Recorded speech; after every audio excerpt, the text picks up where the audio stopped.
이슈에 대해 깊이 있는 시각을 만나고 보는 시간입니다. 변상욱에는 YTN 뉴스가 있는 저녁 변상욱 앵커 나왔습니다. 어서 오십시오. 예, 안녕하십니까. 사자 명예훼손 혐의로 재판에 넘겨진 전두환 씨의 1심 선고가 오늘 있었습니다. 네. 징역 8개월에 집행유예 2년이 선고됐네요. 네. 쟁점은 두 가지였죠. 첫째, 차를 타고 광주에 가긴 갔는데 그 차를 타고 돌아올 수 있을 것이냐. 광주 시민들은 절대로 그냥 돌아가서는 안 된다고 생각하시는 분들이 많았을 텐데 네. 뭐 차를 타고 서울로 돌아왔고요. 두 번째는 사자 명예훼손과 직접 관련된 부분이죠.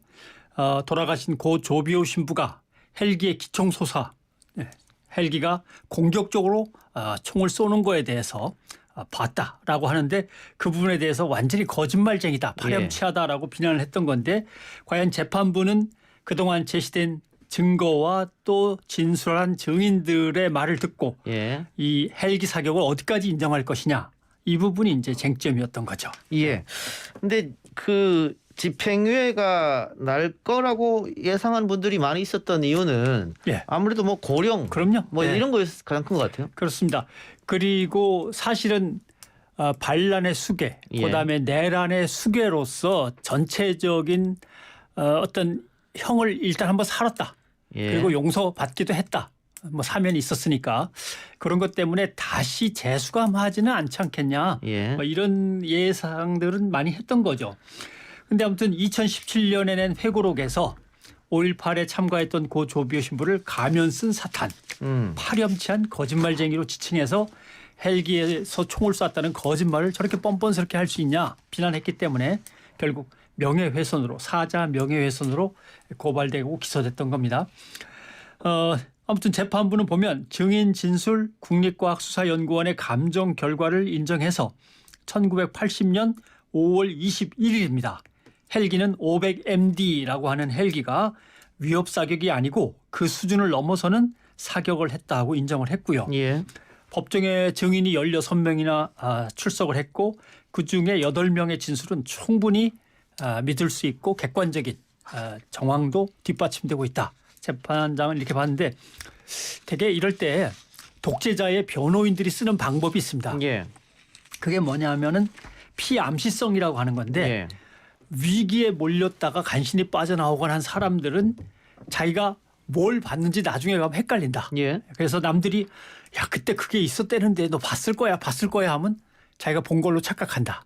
이제 이렇게 해서 기억에 왜곡이 있다고 몰고 가는 거거든요. 그러나 이번만큼은 총탄 자국도 분명히 남아있고 그 총탄 자국의 방향도 위에서 아래로 꽂히듯이 남아있고 많은 목격자가 있어서 결국 전두환 씨는 유죄를 선고받은 겁니다.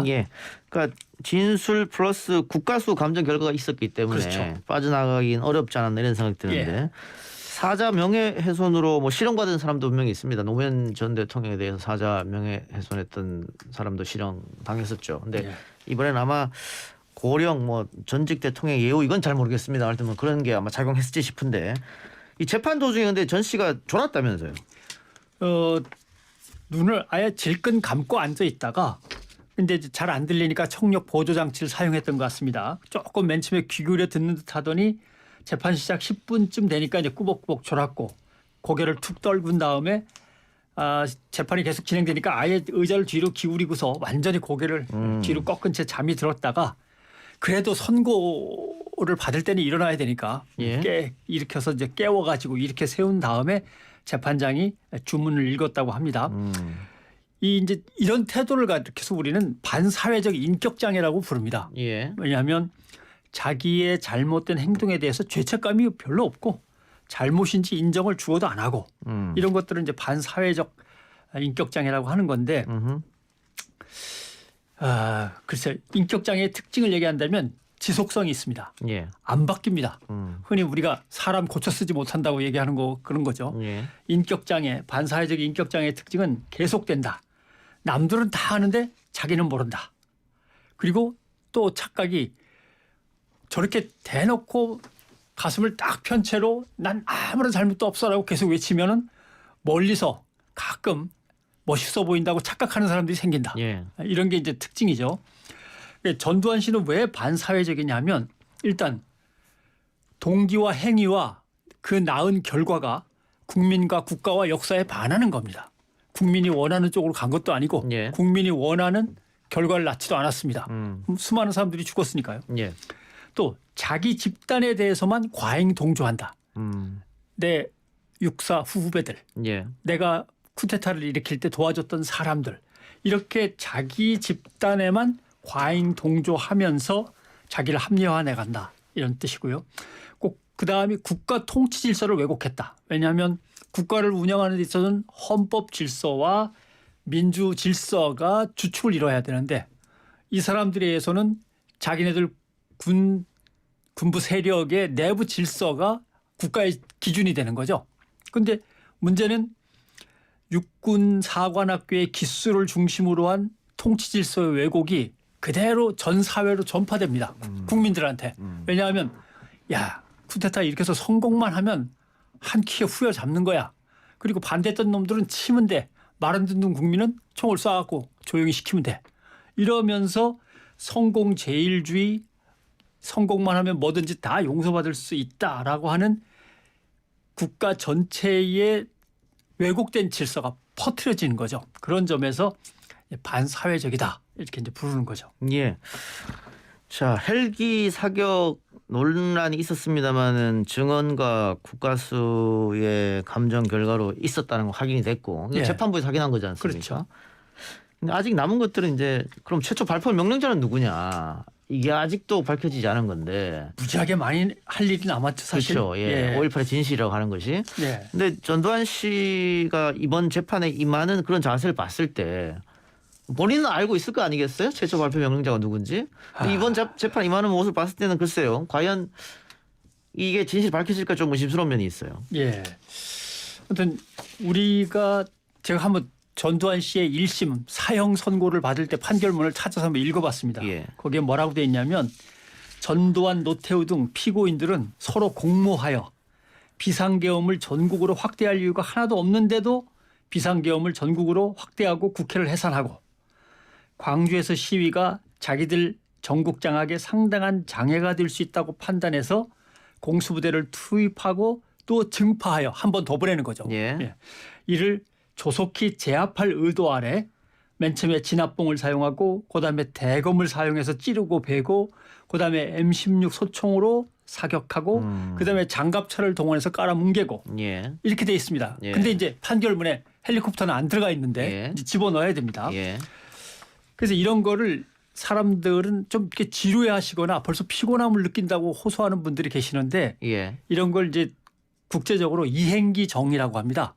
독재 또는 권위주의 정권으로부터 민주사회, 민주정치 체제로 이행할 때 꼭 바로 세워야 되는 정의, 이행기 정의라고 하는데 그러니까 한 사회가 민주사회로 다시 되돌아갈 때 미리 해결하고 넘어가야 되는 청산하고 넘어가야 되는 걸 이행기 정의라고 하는데 이 이행기 정의를 잘한 나라와 못한 나라가 어떻게 비교할 수 있냐면 히틀러를 겪은 다음에 독일, 군국주의를 겪어서 2차 세계대전을 저지른 다음에 일본. 예. 두 나라가 완전히 다르지 않습니까? 예.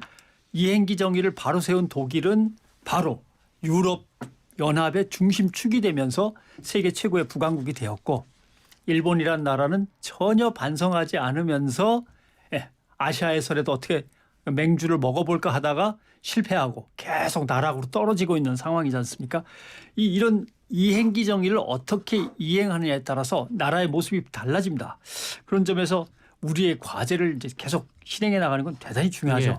그러니까 YS 정권 때 역사 바로 세우기 작업으로 이 신군부 쿠데타 세력들이 법정에서 처벌을 받았고 그렇죠. 방금 얘기했듯이 뭐 사형, 무기징역 뭐 이렇게 받았습니다마는 사면으로 또 다 풀어졌습니다. 다 풀어놨기 때문에 뭐 일세 부자리 원칙에 의해서 또 처벌하는 것은 불가능하고 다만 진실은 좀 아직 덜 밝혔으니까 밝히자. 이런 이야기 있음에도 불구하고 아직도 많은 사람들이 뭐 지겹다든가, 그렇죠. 뭐 너무 오랫동안 끌지 않느냐, 뭐 이렇게 말하는 사람 있다 이 말씀으로 하신 것 같아요. 이행기 정의에서 중요한 게 그동안은 숨겨놓고 감추고 있다가 새롭게 드러나는 범죄 행위가 있습니다. 그런 범죄 행위에 대해서 가해자한테 사법적 판단을 해야 되는데 감추고 부인하는 시간이 길었기 때문에 이게 결국 공소시효가 소멸돼 버린다든가 이런 일이 벌어지기도 하죠. 그렇기 때문에 사실 이행기 정의를 바로 세울 때는 뒤늦게 발각되어서 공소시효가 끝났을 때 그 법은 어떻게 특별법을 만들어서 소급 적용하느냐 이런 것까지 다 준비를 해야 되는 거고요. 예. 또 하나 인권 침해 행위에 대해서는 항상 전면적인 재조사가 꾸준히 진행이 돼야 됩니다. 지금도 우리가 알고 있는 거는 총을 쏴서 사람들을 살해했다 예. 뭐 이 정도지만 폭력, 고문, 불법 감금, 납치, 회유, 그다음에 시신의 안매장 아직도 밝혀질 건 되게 많습니다. 혹시 공수부대원들한테 어떤 약물을 투여한 게 사실이냐 아니냐 예. 이런 것까지 포함해서 말이죠. 그런 다음에 반드시 이행해야 되는 게 이걸 메아쿨파라고 합니다마는 본인이 직접 속죄를 하는 것. 이 행동까지 가야만 사회정의가 바로 서는데 전두환 씨의 저런 행동으로 봐서는 이게 가능하냐라고 하는 거고 예. 좀 전에 지적하신 문제. 이 사회정의를 바로 세우는 일이 피해자 집단에서만 계속 논의가 되고 담론이 되어서는 절대 안 된다. 예. 왜냐하면 인권이라든가 정의, 민주주의라는 보편적 가치를 서로 공유하면서 전체 국민, 전체 시민사회가 관심을 갖고 함께 이 부분을 이해하고 앞으로 일어나지 않도록 감시하면서 광주의 전국화가 필요합니다. 그런데 광주 항쟁의 전국화가 어렵습니다. 왜냐하면 흔히 이런 자조적인 얘기를 그동안 많이 했는데 광주 항쟁이 세계화가 되어서 지구촌에 우뚝 서는 거는 쉬운데 광주를 넘어서 전국화되는 건 정말 어렵다. 왜냐하면 광주를 어떤 사람들은 빨갱이 속으로 아니었어 그때 예, 이렇게 예, 하는 사람들이 있고 예. 광주 시민들은 그때 완전히 폭도였대. 아직도 이렇게 믿는 사람들이 있잖아요. 예. 그러니까 세계화는 쉬운데 전국화는 오히려 어렵다는 거죠. 예를 그런 들면 과제들이 이제 해결돼야죠. 홍콩 같은 곳에서도 5.18 배우자 뭐 이런 얘기를 그렇죠. 하니까요. 예. 없던 빨갱이도 만들어냅니다. 광주에 빨갱이가 어딨어라고 하니까 그럼 북한군이 내려온 걸 하지 뭐 내려왔다고. 이런 식으로 예. 만들어가면서 끝끝내 전국화를 거부하고 우리의 광주로 받아들이지 않으려고 하는 그런 몸부림들이 계속되는 거죠. 인권 말씀해 주셨는데 특히 국가 폭력에 의해서 인권이 짓밟히는 것은 예. 반드시 국가가 책임지고 바로잡을 필요가 있겠죠. 그렇습니다. 예. 그렇게 국가 폭력에 대해서 바로잡으려고 할 때 이제 넘어야 될 산이 세 개가 생기는데 예. 그 흔히 뭐라고 하냐면 첫 번째가 부인입니다. 저질렀던 인간들이 다 아니라고 그럽니다. 예. 전두환 씨가 대표적인 경우죠. 난 그런 명령을 내린 적도 없고 헬기는 난 얘기 들어본 적도 없고 이런 식입니다. 그래서 예. 첫 번째는 모두가 부인합니다. 그 부인하는 사람들을 자백을 받아내기 위해서 증거를 모으고 이제 온갖 노력을 다해죠. 두 번째 넘어야 될 산은 망각입니다. 틀림없이 함께 겪었는데도 다들 까먹습니다. 이제 5.18이 언제적 얘기지? 아유 40년 된 거 아니야? 뭐 이렇게 하면서 틀림없이 그때 광주에 대해서 아파하기도 했고 얘기를 들었는데도 점점 까먹기 시작하죠. 잊으려고 애를 쓴 사람들도 있을 수도 있고. 예. 예. 세 번째가 무지입니다. 그때 안 겪은 사람들은 아예 모릅니다. 광주가 무슨 의미를 갖고 있는지 1980년 광주에 뭐 이런 식으로. 예. 그러니까 이것들을 어떻게 넘어서 광주 항쟁의 의미를 사람들한테 알리고 계승해 나가냐 엄청난 숙제로 남아 있는 거죠. 그렇죠. 우리에게 남은 숙제까지 예. 이야기했습니다. 또 독일과 일본도 비교해서 말씀해 주셨으니까 네. 그 부분도 우리에게는 또 어떻게 우리가 활용할 것인가도 생각해 봐야 될 것 같아요. 그렇습니다. 그게 항상 아까도 반사회적 장애라고 했는데 그게 그룹으로 만들어집니다. 예. 그래서 왜냐하면 반성을 안 하고 넘어가면 반성 안 한 사람들은 자기들끼리 다시 뭉쳐가지고 자기네들의 과거를 정당화시키려고 노력하게 돼 있습니다. 예. 그러면서 잘못됐던 과거는 오히려 잘된 과거, 아무렇지도 않은 과거가 돼서 계속 그게 바로 친일청산의 부재라든가 이런 것들이 다 그런 것들이죠. 근데 글쎄요. 정의를 바로 세우는데 앞장서야 할 검찰. 예. 아까 역사 바로 세우기 와이스 정권이 있었다고 했는데 그때 다들 하나회 출신 군부 쿠데타 세력이 다 잡혀와서 처벌을 받았습니다만 그 전에 같은 사건에 대해서 우리 검찰이 성공한 쿠데타는 처벌할 수 없다 그랬단 말이에요. 예. 그러다가 권력자가 무슨 소리 하느냐 이랬더니 확 바뀐 결과가 확 나왔. 바뀌었죠. 예. 이거는 글쎄 정의하고 상관없는 게 아니냐. 권력 눈치만 본 게 아니냐. 예. 세월이 흘러도. 그래서 사실은 공식 기록에서 배제되어 버린 그 옛날의 기억을 다시 찾아내는 게 일단 첫째 임무거든요. 예. 근데 이제 대표적인 게 권력자들은 그걸 미리 막아 놓습니다. 예. 그 대표적인 게 이제 박근혜 전 대통령이 기록을 봉인해 버린 거죠. 예. 아무도 뒤져보지 못하도록. 이런 것들입니다. 그래서 그걸 다시 헤쳐서 기록을 찾아내고 은폐됐던 진실을 얘기하고 그 기록을 언론이 써야 됩니다. 공식화해야 됩니다. 기록을. 예. 문학 속에서는 남아있지만 실제 언론 기록이 없으면 언론들이 다시 취재를 해서 재구성을 해야 되고 재구성한 걸 토대로 해서 법의 판결이 내려져야 그게 공식화가 끝나는 거거든요. 그러니까 이번에 재판도 그런 점에서 헬기 기총소사에 대해서 공식화된 기록을 확보했다라고 하는 것에서 의미가 있고 이게 이제 국정교과서에 들어가야죠. 예, 그래야만 역사가 바로 서는 겁니다.